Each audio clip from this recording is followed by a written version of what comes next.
You're listening to the Snob OS Podcast, the podcast for Apple snobs.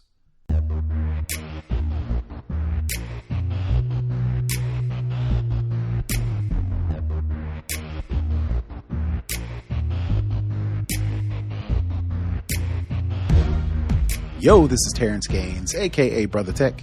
And this is Nika Monfort, aka Tech Savvy Diva. And welcome back to the Snob OS Show, the show for Apple snobs, where we talk all things Apple and then some. We are back with another episode. This is episode 265 of the Snob OS Show. And as per usual, we always want to thank those who have been rocking with us for so long. You've been downloading, you've been rating, you've been sharing the podcast. We greatly appreciate it. For those who are taking it a step further and deciding to drop some coins on us, we definitely want to thank you for that. If you want to be a member of our Patreon community, please go to patreon.com/snoboscast.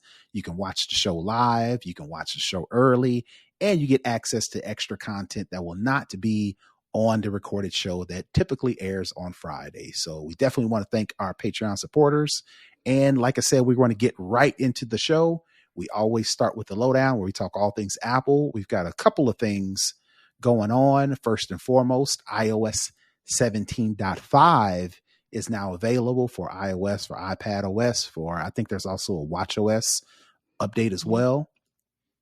Just wanted to go over like the main things in iOS 17.5, do a real quick list of them. The first one is cross-platform tracking detection.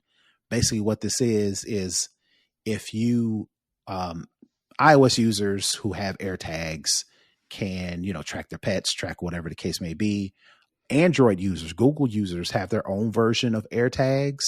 Apple has finally joined Google in allowing iOS notifications if there is a non-AirTag device kind of following along or, has been detected, that's been moving along with you. So if you're, an iPhone user and you don't have an AirTag, but maybe somebody has tried to use a non-AirTag like a Tile, or I don't know what Google's is called, but I think Android has one as well. If your iPhone detects that device is traveling with you, you'll get that notification as well, even if it isn't an AirTag. The next one I have is a couple of Apple News Plus features. The first one is a new puzzle game called Quartiles, similar to Wordle. I've actually been playing it for the past couple of days, and it is pretty good at passing the time. Basically, you get a bunch of tiles with different letters, and you have to use those different tiles to make words. The longer the word, the more the points. You keep making them. The higher the score. You actually sign in with the Game Center so you can track your rankings globally. And if you want to invite your friends. So if you have family and friends you want to invite to play the game, you can all play, join the invite, and then you can kind of keep track each other's score. So is it kind of like Scrabble? It is. Yes, it is almost exactly like Scrabble, but you're not playing against anybody. You're trying to rack up the highest score. Okay. And that's how you rank. Versus Scrabble, you're playing against other people until they can't make any words. You just keep on going, and the higher score, the better your ranking is. All right. The other one is Apple News offline mode. So if you've got Apple News Plus and you regularly read a magazine or you regularly read a newspaper, you have the ability to download those articles, those magazines, those newspapers, so you can watch it offline, or read rather, in offline mode. So if you're in an area that doesn't have any good cellular reception or you're not on Wi-Fi, you still have access to that content. Again, with Quartiles and this, you got to be an Apple News Plus subscriber in order to take advantage of those. The other thing I have is Pride wallpapers for the iPhone, and I think for Apple Watch as well. They've got some new bold neon Pride wallpapers for the iPhone. The other thing is EU users can download apps from the web. Of course, this is the fallout from the EU letting third-party developers sideload apps onto the iPhone. You're not really sideloading in the sense that you're inserting like a storage drive with apps on it. You actually can download those from the web, but that's only for European Union users only. So who knows if and when that'll ever come to American users, but Apple had to do it. So that's how you can do it. If you want to download a third-party app, you can actually download those apps from the web. So out of those, are any of those interest you? Anything you're looking forward to? Anything they didn't announce that you thought maybe would be in this? No, I don't really use any of these things, so so that doesn't really it doesn't help. I mean, I know of course they're always throwing some security stuff, so I did the update, but I will say I did see today an announcement come out for jumping ahead to iOS 18. Mm-hmm. Basically, they're bringing to iOS 18 kind of a feature from Vision Pro where you know how you can pinch and your eye can like move things around.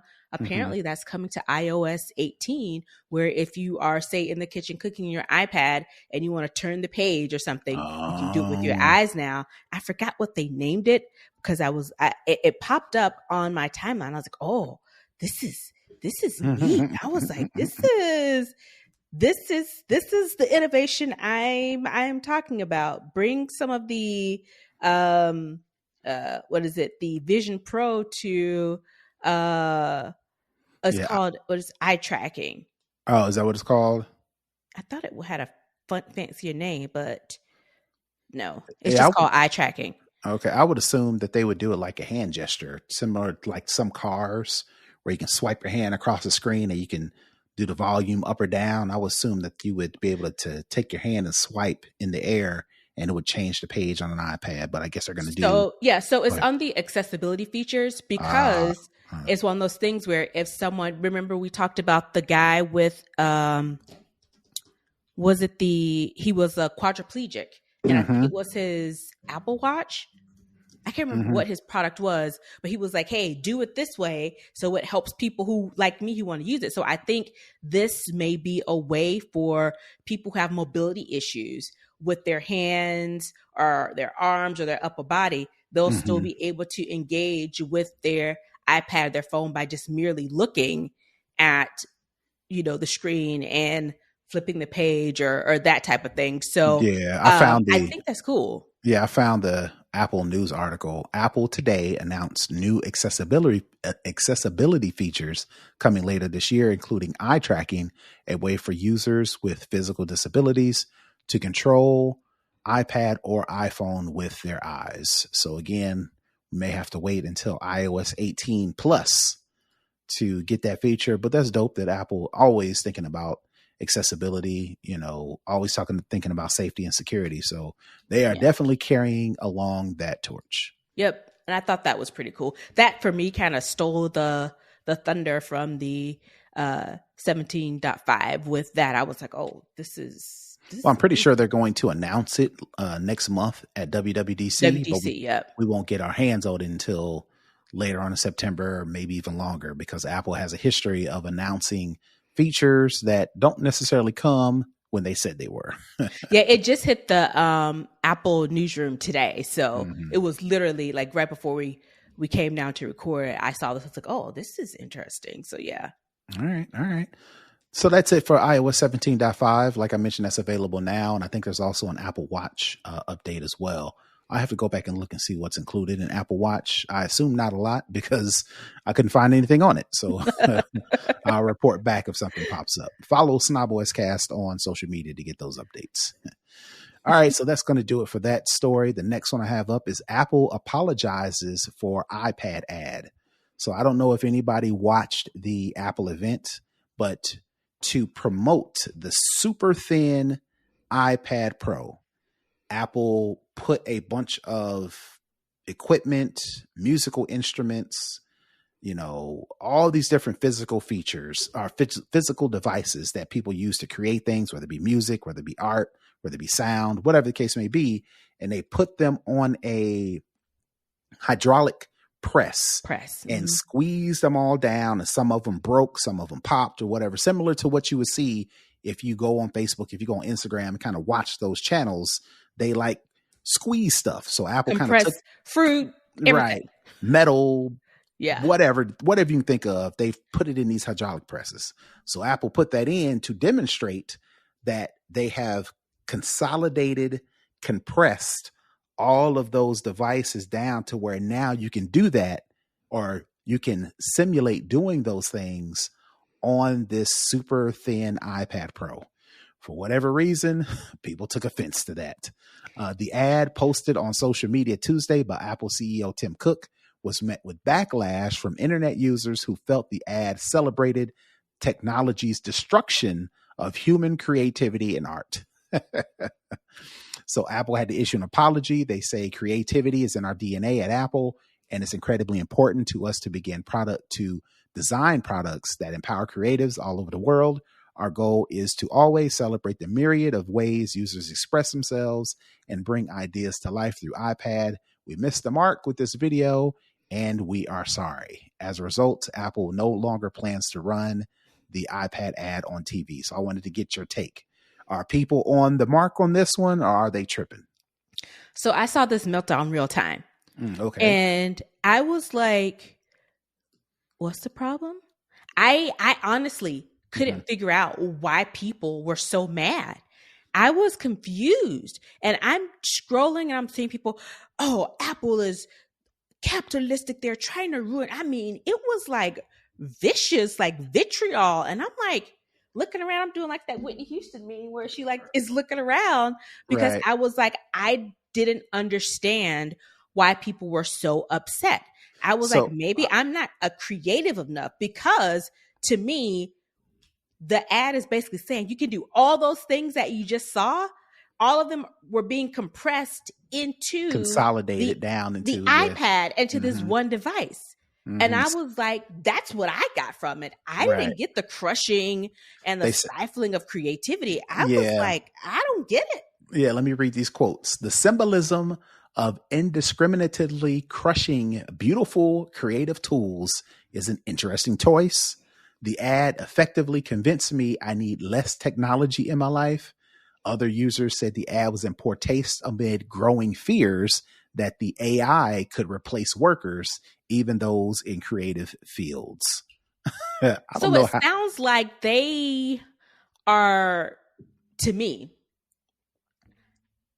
it sounds like they're making something, to me, out of nothing. They're taking these complex concepts and trying to apply it to an iPad. And I was like, I don't think I would have never, without all of this hubbub, I would have never put the crushing of free creativity, the removal of the replacement, the replacement of physical, because people are talking about physical media, because everything has gone streaming, and how it's, you know, AI is taking over everything. I was like, I did not get that at all. And also I was like, coming from, you know, replacing, you know, physical media, I'm like, that's already done. All of these streaming services, Apple isn't the first company that's basically removed all physical media, and Apple isn't removing physical media because they don't provide physical media. It sounds like they're taking issues that they have with other industries, with society, other things, in general, right, and putting it into this. And maybe this is the case where this was the straw that broke the camel's back. People are already on the offensive, already upset, and then seeing this just really triggered that final meltdown for them. They're just like, this is the worst. You're trying to take away our creative license. You don't want creatives or human people to do anything anymore. And I'm like, it's just an iPad. It's basically saying all these things are now in the iPad. Right. If you want to use it in the iPad, you can still have your other stuff too. But if you want it in this one device, you can have it in this one device. Right. I was like, I don't get it. I would venture to say that the people who are complaining can afford all those different beautiful creative devices, versus there are some kids out here. There are some people in underserved areas who can't afford a classical grand piano, but they can get on their grandma's iPad real quick and open up Logic Pro and create some beautiful music that they otherwise would not be able to take, because they don't have the equipment, they don't have the instruments, they don't have the money to go get trained. they can go take grandma's iPad and do the same thing. So I would assume that is a push in the right direction because they're making this type of creativity available to more people. But yeah, and some people just don't want all that stuff. Some people just don't want it. Right. So I was utterly confused. I was like, I don't get it. I'm surprised Apple really took that to heart like that so much that they pulled the ad. But again, the squeaky wheel gets the oil. Absolutely. All right. So that's enough for that story. The next one I got up is developers are not using the outside payment links that they fought so hard to get.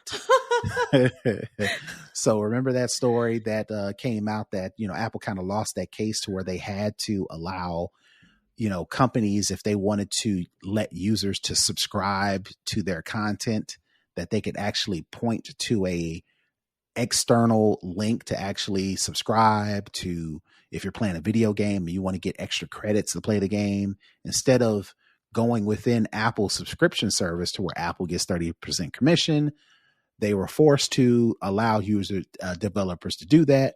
You would assume that they'd use it. Hundreds upon thousands of developers would flock to this opportunity and automatically include that into their apps and services. Well, I don't think that's the case.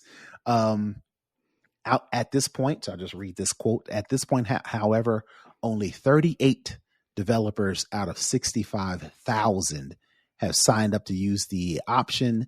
I think people are complaining that it's 6 in one hand, half dozen in the other, because Apple would normally charge 30% for commission for all those in-house, I'll call them in-house subscriptions.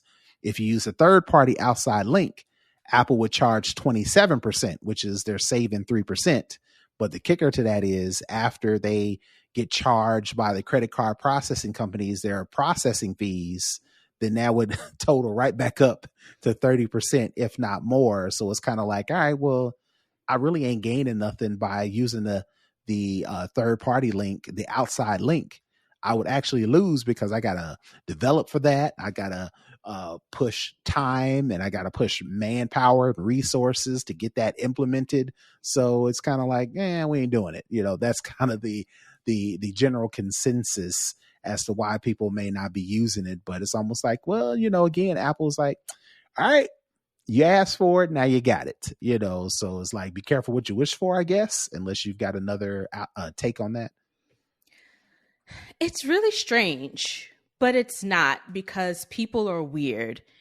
They, similar to this thing we just talked about with the crushing of the things, it was like everybody's up in an uproar, and then now that they pulled, it's like, okay. Right. But it's one of those things where it's like you're fighting for something. I mean, super passionate. This is your life's work. You get it. And then it's like, well, it wasn't really that big of a deal. I just wanted it. Right. I was reading this story to where the judge, U.S. District Judge Yvonne Gonzalez, kind of agrees that the Apple was just kind of like, all right, well, we're just going to make it as hard as possible. Her quote is, "It sounds to me as if the goal was to then maintain the business model and revenue you had in the past without making any sort of changes." So this is not a conclusion. This still may go on to where Apple may have to make even more concessions or face further settlements, judgments, whatever the case may be. But again, you would assume even with the nominal change in the fee, you would assume that more than 38 developers out of 65,000 would at least attempt to try it. That when I first saw this, I was thinking 38%. And I was like, no, there's no percent. 38. It's out of 65,000. Yep. So, it's like you said, it goes back to the previous story. We want faster, smaller, thinner, better battery life, smaller screen, faster screen. Apple says, all right, here you go. And then they complain, same thing with this. Oh, we want the You're ability. taking away our things. Right. We want the ability to have more options as far as how people get apps and how we pay for apps. And Apple's crushing the consumer. They're taking the commissions, and Apple's like, all right, well, then they're like, but this is not what we asked for. So it's almost like, Apple may have to take the attitude of, you can please some of the people all the time, and all the people some of the time, but not all the people all the time, because somebody's always going to have a problem with what you're doing. So they may have to take that into account the next time they concede, how they normally do things. I know, it's just so strange. It's one, like you said, you can't please everybody, and someone's always going to be unhappy. And so at the end of the day, you just have to do what you feel is right, and then just, take the rest of it as it comes. Yeah. 30% is a lot. But again, Apple is the number one smartphone developer in the world. So it's just like, until a competitor comes that can offer 15%, and it's just as viable, just as useful, just as capable as an iPhone, just as popular as an iPhone. Now we're talking, so I think, that's the whole thing I think people are missing. Competition is good for the consumer. If you have a problem with 30%, more people need to start developing for Android. Yeah. They need to force Microsoft to come back out with the Windows Phone. I kind of like the Windows Phone, but again, people pointed to Apple as the main guy. So it's like, you got to deal. This is main guy problems. They set the terms. And it's almost like, Apple is being, I guess, vilified, crucified for having what a lot of people consider the better product, the most used product. So it's one of those things where people want it both ways, and you can't have it both ways. Yeah. All right. So that's enough for the Apple stories. That's going to do it for the lowdown. We're going to move into second string, where we talk tech in general. And it looks like some TikTokers have decided to join the team of ByteDance, who are fighting this TikTok ban or TikTok divestiture, whatever you want to call it. 8 TikTokers are suing to stop a law that would ban the app unless its Chinese parent company divests it, arguing that the measure would strip them of their livelihoods and creative outlets.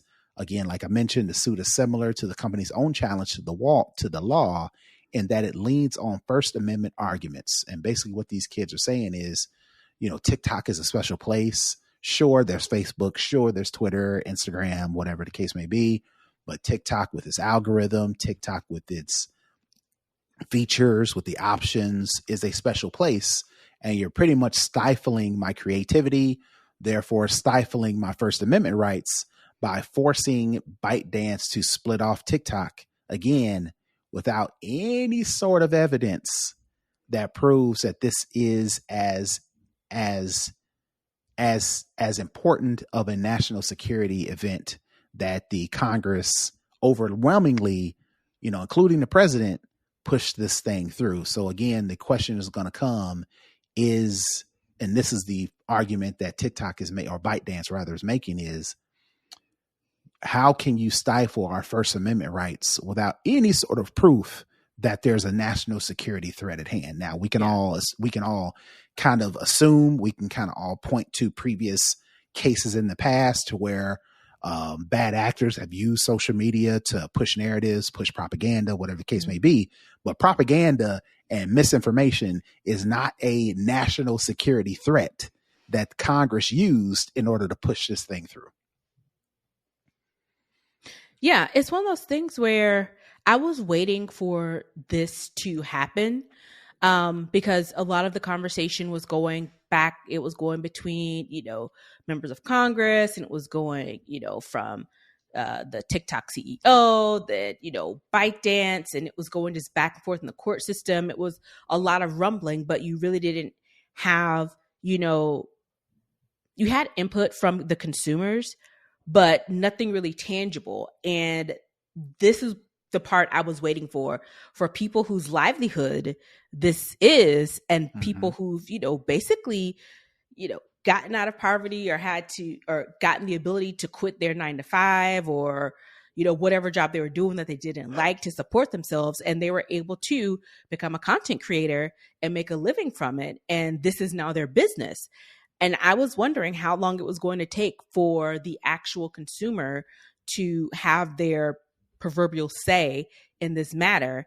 And I'm surprised that this is, the first one we've seen. I was expecting I wasn't sure if it was going to be more people that were popping up that were going to be suing, or if it was going to be like campaigns, call your senator, call your congressman or whomever. Right. Type of thing. But I think this is the first foray we've seen where the consumer is like saying, hey, this is my say, this is against my rights, and something needs to be done about it. Right. Now, this is, again, all those things in smaller doses have been done. They've printed stories about how the congressmen were inundated with calls and messages from end users saying, don't ban TikTok, don't ban TikTok. This was before they actually pushed through the ban, when we were all kind of just talking about the potential of it happening. I think now that it's actually signed and now they have a deadline, I think that was the trigger to where, now we're about to formally, post our, displeasure or, post our differences via lawsuits, because again, all of it before was kind of like, oh, they're not going to do it. They're not going to do it. Oh, they're thinking about it. Oh, let's just be upset. Now they've actually done it. It's like, all right, now we need to, play our hand. Right. So I think, again, this is them playing their hand. And again, it's really going to be interesting as to how the courts say, okay, this is a First Amendment thing, but it's also national security. What is going to win on a case like this? Is national security going to win? Because again, China is one of our frenemies, probably the number one frenemy. Yep. Versus, do they really want to piss off all these people, the consumers, the democracy, the people who elect them, who they're supposed to be representing? Yeah. Do they want to piss off all these people because y'all mad at China? Right. Yeah. Yeah. All right, time will tell. They're going to be fighting on both fronts. They're going to be fighting their own constituents, and they're going to be fighting basically China. Right. And China holds most of our debt. So and maybe they could call it at any time. Right. And voter turnout is still low compared to population. Right. Maybe this is the straw that broke the camel's back, to where maybe these young kids, get these people get out to vote and get these, folks out of here, and hope, maybe they won't see it's worth the fight once they see, especially in an election year, as far as the president's concerned, whose side they take, basically, based on whether or not I'm gonna possibly keep my seat in office. All right. So that is going to do it for Second String. We're going to move into For the Culture. And I have sort of a weird story. I not typically, when I'm looking for news stories to put on the show, I always get distracted by what is it called? It is Market Watch. It's a website about Wall Street Journal. Push this website out called Market Watch. And people are always writing in and asking questions as it relates to finance. And, it's like an op-ed. Is it an op-ed? What is it called when people write into somebody and the person responds in the newspaper, in the magazine? Kind of like the Dear Abby type thing? Yeah, it's kind of like a Dear Abby type thing. So people are always, we'll call it that, right? Yeah. But people are always writing in with these crazy scenarios as it relates to money. So this one caught my eye because it has to do with iPhones, and I was like, oh, we got to talk about this. So I'm just going to read this post that somebody put in Market Watch, and the title is "Giving Your Late Father-in-Law's Phone and Number to Your Daughter." And I'll just read it. My father-in-law recently passed away. He had his own cell phone, which is in very good operational state. I would like my 13-year-old daughter to have a cell phone, and she puts, judge me if you must, because 13-year-old, should that be the age to get a phone? But whatever. I'm torn. Cell phones become obsolete, and by transferring his number, I don't want the memory of her grandfather to become obsolete either. It would cost about $200 for a refurbished model to give to her. What are your thoughts on giving my daughter her grandfather's phone? It could be something to remember him by as they were close, or this is creepy and ghoulish. Does this make sense for a 13-year-old to have a phone, specifically her late grandfather's phone? So I just wanted to pose that to you. What are your thoughts on giving, like, say for instance, you had a daughter or a son, and his or her grandmother or grandfather passed. They had a cell phone with the number. You wanted to then re-gift, for lack of a better term, your late parents' phone and phone number to your daughter because times is tough and it's a functioning phone and it works. Why not give it to the daughter? What's your take on that? So I have a real life instance of this. Okay. I'm not sure, you guys probably don't remember, but last year, my only other girl cousin, she was younger, passed away. She has a son. I talk about him all the time, Aiden. And after she passed, we were trying to decide what to do with her phone. Of course, he had his own iPhone. He had his own phone number at this time. He's 12 now. So this was last year. So he was 11. And this is his mother. Yeah, his mother. Okay. And she passed when he was 10. He turned 11 later that year. He actually wanted her phone number and her old phone. Oh, okay. So we ended up canceling the number that he had, and he took her phone and he took her number. We, of course, pulled off all her media because she was a shutterbug. She loved taking pictures and videos. So, I pulled everything, all of the media, pretty much everything off of her phone. We wiped it, started it fresh. And that's the phone that he has and the number that he has now. So would you say that in your situation, it was more sentimental versus financial? I think it was more, it definitely was more sentimental because, like I said, he already had an iPhone and he had his own number.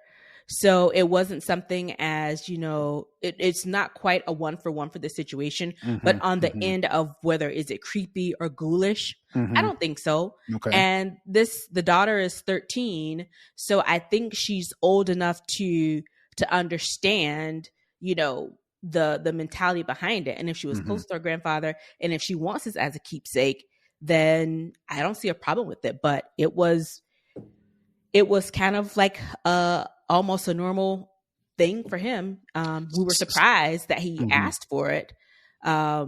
We get, because she had like a bigger phone. Like he had, when this happened, I think she had a 13, I think.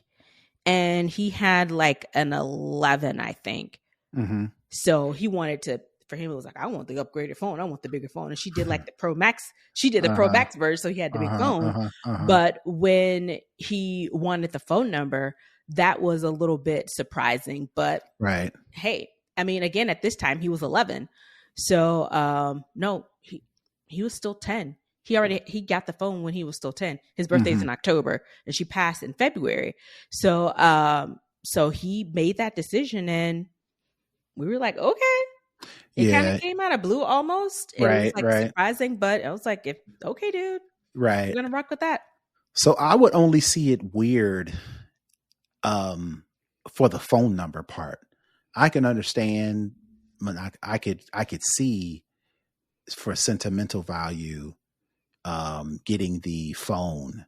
I guess my concern would be like the phone number to where the number is still active and maybe there are people out there who don't know or were not made aware of the passing.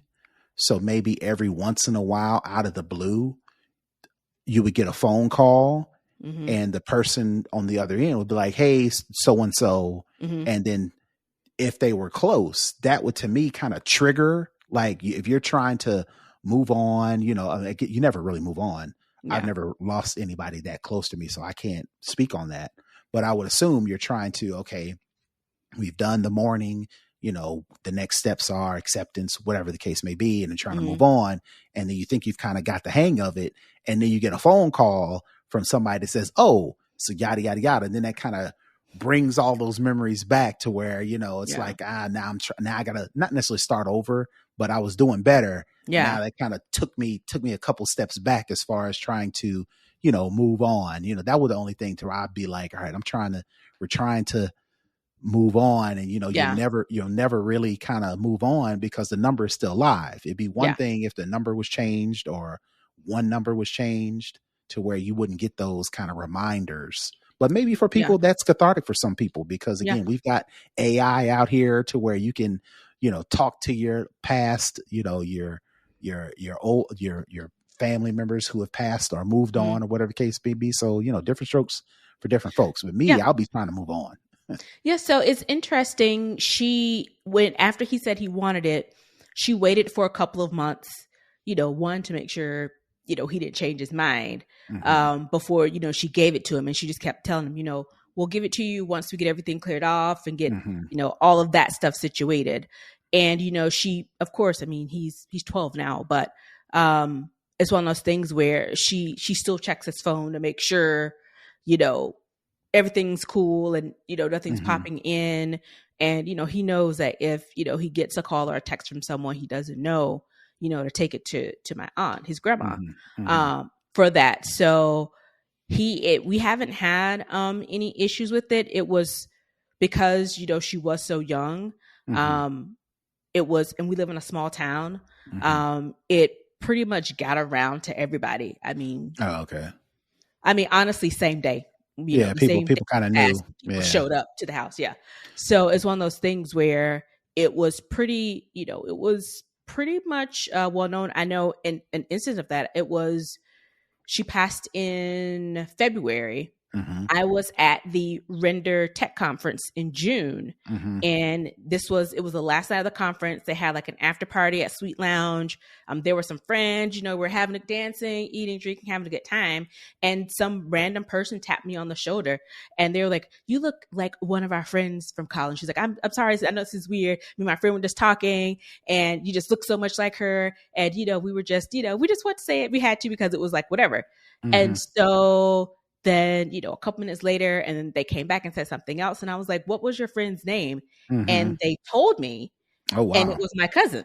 Oh, so wow. It's one of those things where it's like this was 3 months, maybe 3-4 months after she passed. But, she went to school. She graduated from Valdosta. So, these girls are from Valdosta. So it's one of those things where I say all that to say is that in some instances, the super fast way of communication these days, the information gets out there really fast and really quickly. And we haven't had any issues with, people popping up on the phone that didn't know. So, yeah. I wonder how different that would be for a person who has lived a full life. Right. And, maybe has more connections, to where that maybe it pulls or even more connections that span different. And if he was older, everybody's not on social media. The news doesn't quite catch up as fast. So, it's one of those things where it's pretty interesting. So, yeah.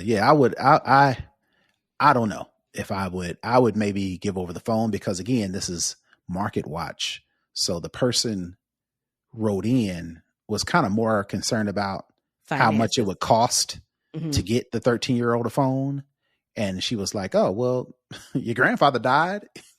Here's his phone. Save me some money. Save me $200-$300 to get you a phone," But she does mention that the daughter and the grandfather were close. So maybe there is some sentimental value as well. But again, she wrote in on the, if I had to get her a new phone, it's going to be $600-$700 or you can have this free phone. All right. So that is going to do it for the culture. We're going to move into the hookup. My tip for the week is, if you are like me and you're always using the share screen to like share information with contacts, like you take a picture and you want to share that to somebody, whether it's in a text message, AirDrop, or whatever the case may be, and that person keeps showing up in the share contacts and you really don't want to share with them anymore, it's like a one-time thing, Well, this tip is to show you how to actually remove contacts from that sharing panel. So basically what you do is when you take a picture, for example, and you go to share that picture, you tap the share button. If you long press on the contact that shows up under the picture, if you long press on that person, it'll then give you the option to suggest less. So when you suggest less, the next time you go to share something that way, their contact, they won't pop up. Right. And you can actually, slide through and select people. But if you don't want that person to show up anymore because you just shared to them, 1 or 2 times and that's it, you can actually go in and hard or long press their contact information and do the suggest less often to where the next time it won't show up. So that is my tip for the week. Definitely, if you need to remove contacts from the sharing panel, definitely tap the long tap on their contacts information, and it will actually show them less. So that is my hookup for the week. And Nika, if you don't have anything else, let the folks know where they can find you. You can find me at Tech Savvy Diva everywhere. And you can find me at Brother Tech. That's BROTHATECH. If you want to find the show, please go to snoboscast.com to get all the details, get latest episodes, learn more about us, learn how you can join our Patreon community, and just to share and spread the good news. Until next week, we are out. Peace. Bye, everybody.